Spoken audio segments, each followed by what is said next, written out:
Now, this I'm going to talk about both liberal theology and neo-orthodoxy, so I need to explain a little bit about the difference. 진보 신학과 신정통주의 신학이라는 게 있어요. 이 두 가지가 조금 이제 다른 점이 있는데 그것에 대해서 공부해 보도록 하겠습니다. So, liberal theology, later neo-orthodoxy, 그러니까 이 진보 신학, 자유 신학이라고 하는 것이 생기고 나중에 이것이 이제 신정통주의가 돼요. both of these movements grew out of humanism in the Enlightenment. 사실 이것은 계몽주의, 인본주의로부터 시작된 그런 사고입니다. And you can just follow the trajectory of the humanistic philosophy, humanistic politics, humanistic religion. 그러니까 인본주의적인 철학자, 인본주의적인 종교 지도자 또는 인본주의적인 정치가들을 따르다 보면 이제 이 패턴이 나와요. And these movements came from people who they were in the church, 이들은 이제 교회에서 있었던 사람들입니다. ultimately not really believing in the God of Scripture, 말씀의 하나님을 믿는다라기보다는 but they saw religion as useful. 종교가 쓸만한 데를 봤던 사람들이에요. And they liked the beauty and the cultural value of religion. 그래서 이제 종교라고 하는 것이 문화에서 얼마나 아름다운 영향을 끼치는가 그 점을 봅니다. And so, just as we saw nominalism taking its roots in the 1300s in Germany, 이 13세기에 가서 독일에서 노미널리즘 이것이 굉장히 유행합니다. William of Ockham was declared a heretic. 어컴이라는 사람, 이 사람이 이제 잘못된 가르침을 주는 사람이라고 이렇게 낙인 찍히죠. Not once, but many counts over. 한 번만 낙인 찍히는 게 아니라 여러 번 낙인이 찍힙니다. And he escaped, and because he didn't want to suffer the consequences, went to Germany. 근데 이제 이 사람이 계속 공격을 받으니까 독일로 피해요. And there got involved in politics. 그리고 정치가가 됩니다. And there were many people, for political reasons, wanted to break away from the church, and so they saw William of Ockham as someone useful. 그러니까 이 정치적인 이유 때문에 많은 사람들이 종교와 이제 단절되고 싶은데 이유를 못 찾다가 이 오컴이라는 사람이 하는 얘기를 들어보니까 굉장히 이게 자기들한테 유용하거든요. And so through his nominalism, William of Ockham began teaching things like, well, there's a separation of church and state. The church shouldn't have this kind of influence on society, so let's make the influence nominal, and the state should have the real power. 그러니까 이 노미널리즘 가운데서 교회와 정치는 분리돼야 된다. 이 종교 분리의 법칙을 주장합니다.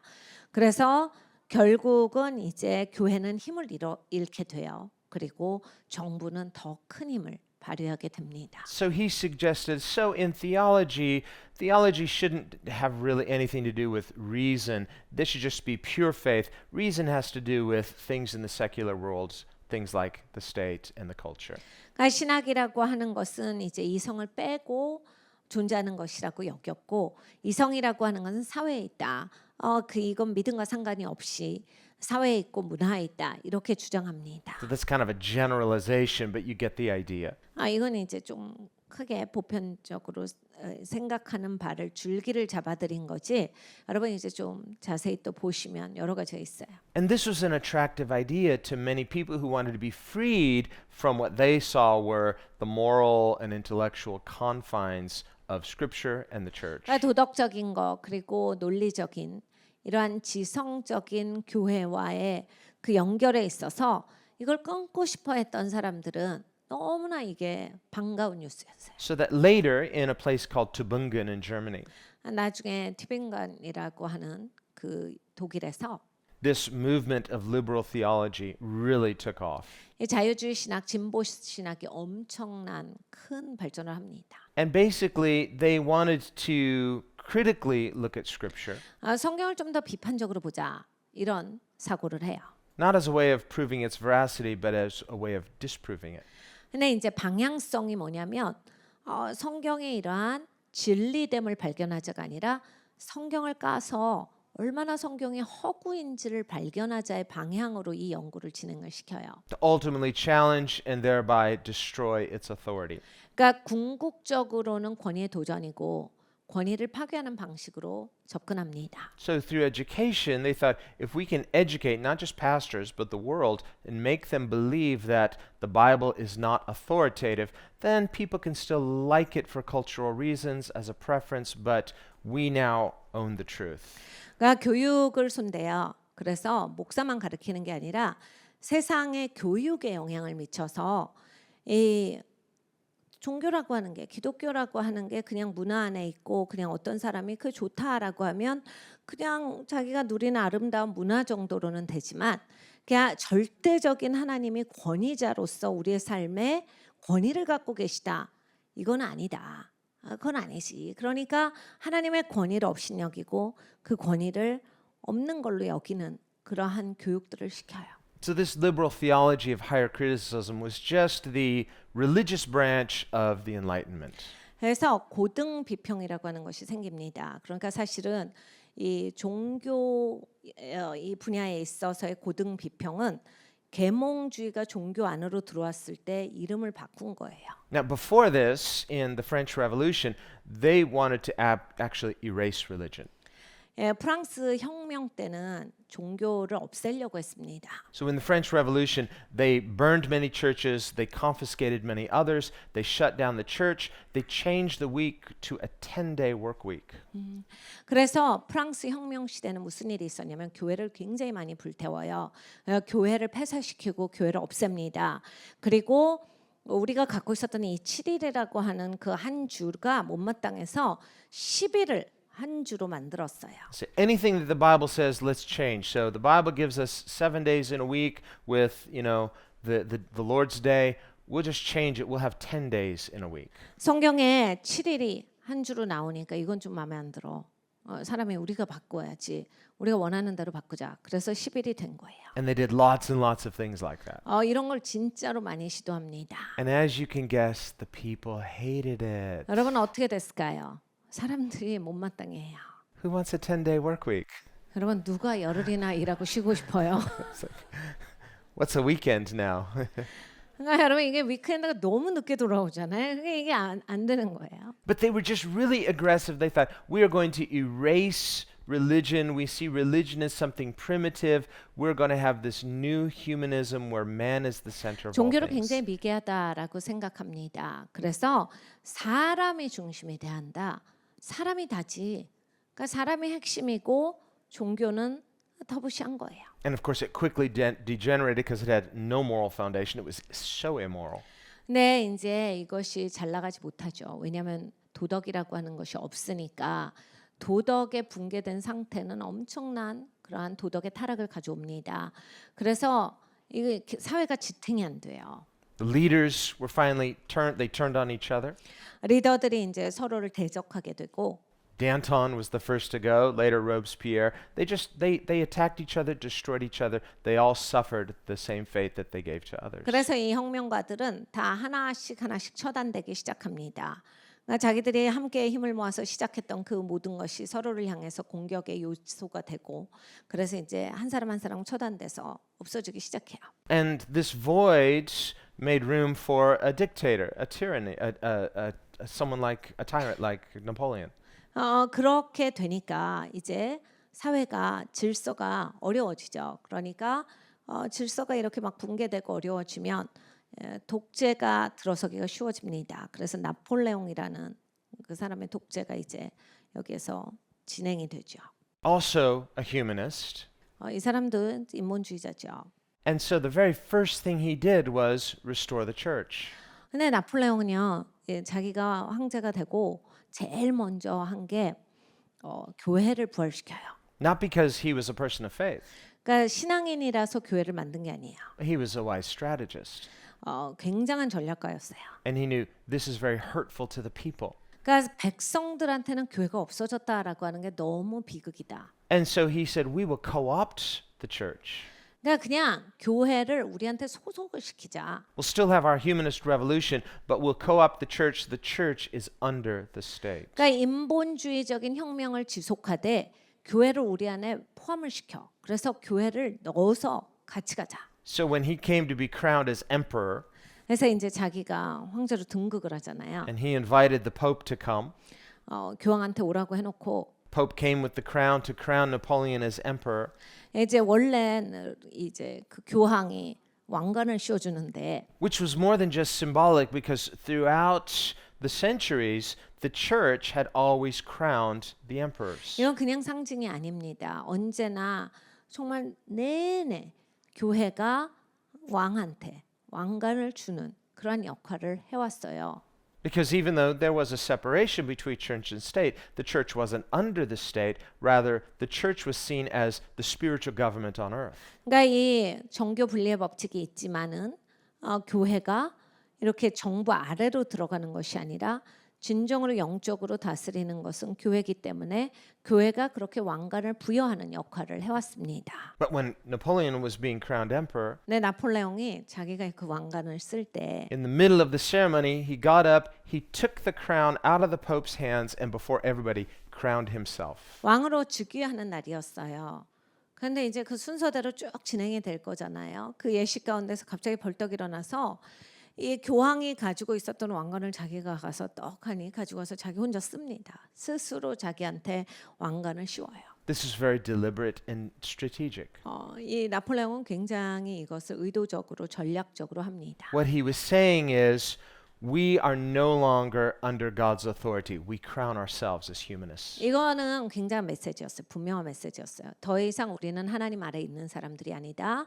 우리는 우리가 알아서 해.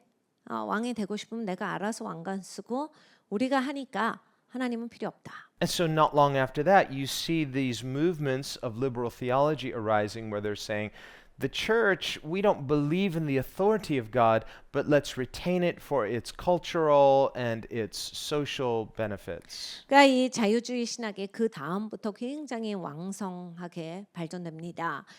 그리고 뭐라고 하냐면 교회는 그냥 문화적인 거야. 교회가 무슨 권위가 있어? 그런 게 어디 있어, 진짜로. 하나님한테 무슨 권위가 있어? 그냥 교회는 이렇게 교회 활동하면 좋고 사람들한테 좋고 이런 문화적인 게 사람들 사는데 도움이 되니까 우리가 그냥 하고 있는 거지. 야, 하나님의 절대적인 권위는 없다. 이렇게 말합니다. We'll domesticate religion, sort of like a household pet. 그러니까 이렇게 본인들이 잘 조정할 수 있는 하나의 종교 기관으로 전락시켜요. It has no teeth. 이빨이 없는 아무에게도 위협이 되지 않는 종교가 돼요. It has no authority because we've co-opted it. 그리고 이걸 정치 아래로 넣어버렸기 때문에 더 이상 교회는 권위가 없어졌습니다. So liberal theology had the result of, over time, less and less people are going to those churches. You see a decline in church attendance in those mainline liberal denominations. 그래서 여러분 근데 자유주의 신학을 하는 그런 교회들을 보면 사람들이 점차로 교회를 참석을 안 해요. 그래서 이 교단에 속한 교회들은 굉장히 수가 급 하강을 합니다. On the other hand, you see a resurgence of new churches that are Bible believing. 근데 이제 새 교회들이 또 막 발현되기 시작하는데 보통 막 이게 교회들이 막 일어나는 교회들을 보면 다 성경을 믿는 교회들이에요. That's one reason in the last 200 to 300 years we see so many new church movements. 그래서 지난 200~300년 동안의 교회 역사를 훑어보면 정말 많은 새로운 교회 일어남을 볼 수 있습니다. Well, in one sense, we say that's just what Christianity does. It's about evangelism, church growth, the increase of His kingdom. 사실 한 측면으로 봐서는 그냥 기독교의 근본이에요. 기독교는 뭔데요? 교회가 계속 증가되는 거죠. 하나님 나라가 증가되는 거죠. 복음이 전파되는 거죠. 새 교회가 세워지는 거죠. 계속 보냄을 입는 거죠. 그러니까 뭐 어떻게 보면 너무나 당연한 얘기예요. But on the other hand, people go to church thinking I'm attending church, and you're sitting there hearing the opposite of Christianity, even if they're, kind of unchurched. They say, well, what is this? This is not what I'm looking for. They leave and go look for something that is speaking truth. 그리고 또 다른 측면을 보면 이런 거예요. 내가 분명히 교회를 왔는데 왜 교회에서 이런 소리를 듣지? 이렇게 생각하게 되는 얘기들을 많이 교회에서 들으니까 나는 정말 진리를 찾고 싶고 내가 정말 이 영적인 진리를 향해서 갈급한데 나는 왜 세상에서 듣는 소리를 여기서 듣고 있을까? 그래서 사람들이 그런 진리를 찾아서 교회를 옮기는 그러한 일들이 생겨납니다. And if we have a church or denomination that denies all of the essential doctrines of Christianity, by definition, it's no longer a church. 여러분 교회는 기본적으로 꼭 가지고 있어야 되는 그러한 신학 교리가 있어요. 교회라고 할 때. 근데 만약에 이 근본 교리에 대해서 부정한다. 하나라도 부정한다. 그건 교회가 아니에요. By definition, that is an apostate church. 사실 그것은 이제 배도하는 교회예요. It's a heretical church. 잘못된 교회입니다. That's not being hateful or being cruel. That's just simply recognizing Scripture gives definitional barriers to what it means to be Christ's church. 이것은 누구를 미워하고 그들을 배척한다 이런 개념이 아니라 성경에 교회라면 해서 예수님께서 주신 그런 기준이 명확하다예요. 그래서 교회는 그건 꼭 있어야 되는 거예요. Now, around the turn of the century, turn of the 20th century, there was another movement called neo-orthodoxy. 이 20세기를 지나오면서 교회의 그 흐름 가운데 신정통주의라는 게 생깁니다. And the prefix neo means new, so it's a new orthodoxy, but it's not orthodoxy. 그러니까 정통주의 하면 이게 정통이다 이런 얘기잖아요. 근데 이제 거기에 신이 붙여요. 그러니까 니오인데 새로운 정통주의다예요. 그러니까 그 정통주의가 아닌 거예요. 다른 거예요. Because the movement of neo-orthodoxy, and this would be represented by people like Karl Barth, 칼 바르트라고 하는 그 신학자가 그 중에 대표적인 인물입니다. it's different from the liberal theology because it uses the language of orthodoxy. 이 자유주의 신학과의 아주 큰 차이점은 이 학파에 속한 사람들은 정통 기독교의 용어를 사용한다라고 하는 점이에요. So if you and I heard a sermon from a neo-orthodox pastor, we might say amen to every word. We say, yes, I believe that. Amen. 그래서 여러분과 제가 어디 교회를 가요. 근데 이 신정통주의 학파의 흐름 가운데 있는 목사님의 설교를 들으면 아멘 합니다. 그렇지. 그거 저도 믿어요. Whether it's the love of God, 하나님의 사랑에 대해서 이야기하실 때도 그렇고 blood of Christ, 예수님의 보혈에 대해서 이야기하실 때도 그럽니다. His resurrection, His miracles. 부활과 기적에 대해서 이야기하실 때도 그러죠. Say, well, this is orthodoxy. This is Bible-believing Christianity. What's the problem? 이거 정통이네요. 성경 믿는 교회네요. 문제가 없어요. Well, here's the problem. They use the language of Bible-believing Christianity, but they deny the foundation. 근데 이게 문제입니다. 보통 교회가 사용하고 있는 용어를 다 사용해서 설교도 하시고 다 하는데 이제 기독교의 기본 그 교리를 믿으시는 게 아니에요. So this is kind of a liberal reaction to liberal theology, saying, well, rather than try to prove that the Bible's true, let's just say, who cares? It doesn't matter if it's true or not. It's true for me. It makes sense for me personally. 신정통주의는 이거예요. 이 믿는 게 그냥 꼭 그게 사실이 아니어도 된다. 이게 나한테 좋은 느낌을 주고 나한테 도움이 되고 나를 세워주는 거면 괜찮다. 이게 꼭 진리가 아니어도 돼. 진리여도 되겠지만 아니어도 돼. Don't worry about if the resurrection is true or not. 그러니까 뭐 예수님이 꼭 부활한 게 중요해? 그거 아니야. Don't worry about if the Bible's full of errors or not. 아니 뭐 성경에 오류 있으면 어때? Don't worry if Jesus really healed or didn't heal. 그래 예수님이 또 고치면 어떻고 무슨 뭐 안 고치셨으면 또 어때? Or if he fulfilled any prophecies or not. No, what's important is the feeling it gives you. 예수님이 뭐 예언을 몇 개 이뤘고 뭐 이뤘고 안 이뤘고 이런 게 중요한 게 아니라 네 마음이 좋으면 된다. 너한테 도움되면 돼. So neo-orthodoxy is kind of a religious existentialism, 종교적인 실존주의예요. which is all about just your experience. 그러니까 경험의 그 가치를 가장 소중하게 여기는 거예요.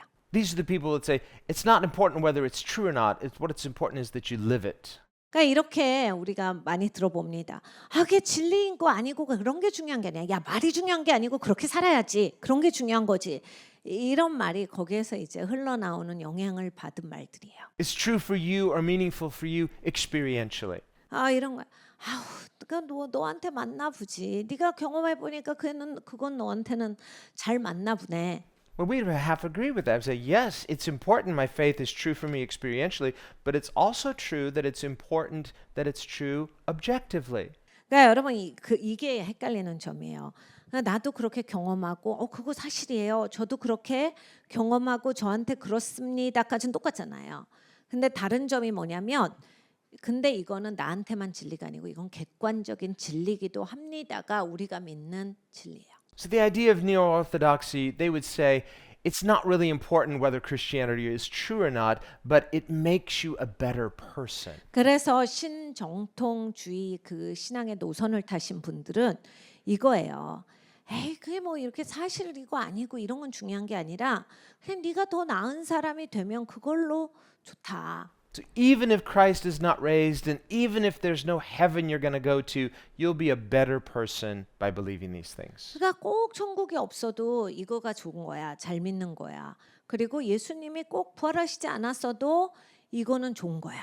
But the Bible says the opposite. 근데 성경은 반대로 The 말씀하시거든요. Bible says if Christ is not raised, 그리스도께서 부활하시지 아니하였더라면 then you're believing a lie. 넌 거짓말 믿는 거잖아. Your faith is in vain. 그러면 네 믿음은 허망한 것에 있는 거잖아. You might as well join the world, eat, drink, and be merry. Tomorrow you will die. 야, 그럴 바야 세상 나가서 살아라. 먹고 마시고 그러다가 죽어라.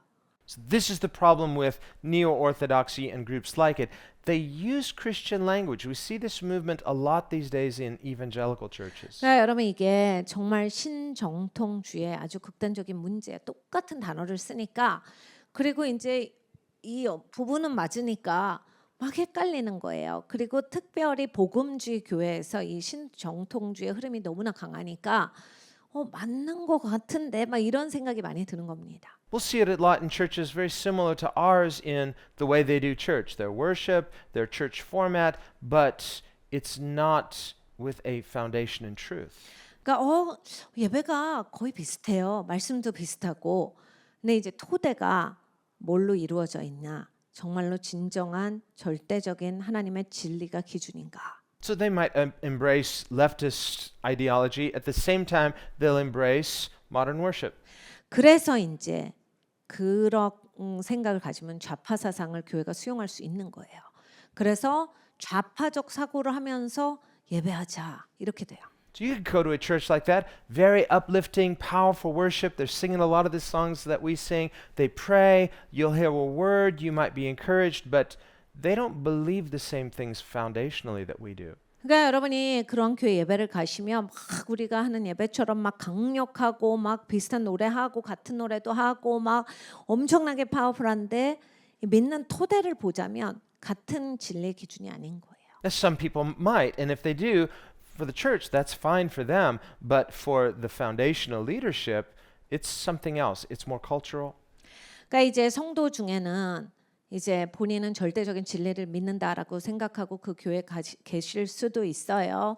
그리고 이제 교회 지도자들은 그게 상관이 없어요. 왜냐면 뭐 그렇게 있어라 하는 거니까. 근데 이제 교회 지도자나 그 교회가 지향하는 그런 방향, 교단이 갖고 있는 거는 또 다른 토대다라는 겁니다. So when culture is relatively stable, you don't notice the difference. But when things come and challenge our faith, now you see the difference. 그래서 이제 문화가 별 이런 요동 없이 그냥 편안할 때는 그 교회나 이 교회나 다 똑같이 보여요.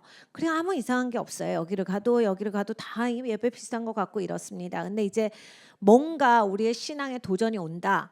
그러면 이제 교회가 대응하는 방식이 달라요. So we see that the foundation there is not a worldview based on Bible, but it is a worldview based upon the culture. 그러니까 이 토대가 달라서 그래요. 성경을 바탕으로 한 성경적 세계관이 아니라 이렇게 세상 문화를 바탕으로 그것이 뿌리기 때문에 전혀 다른 대응 방식이 나오는 거예요. So if we are going to be real Christianity, 그러니까 진짜 기독교인이 되려면 we have to be anchored in truth, 그래서 진리의 뿌리를 내려야 됩니다. anchored in the Word of God, 하나님의 말씀에 뿌리를 내려야 돼요. anchored in the Christian worldview. 기독교 세계관에 뿌리를 내려야 돼요.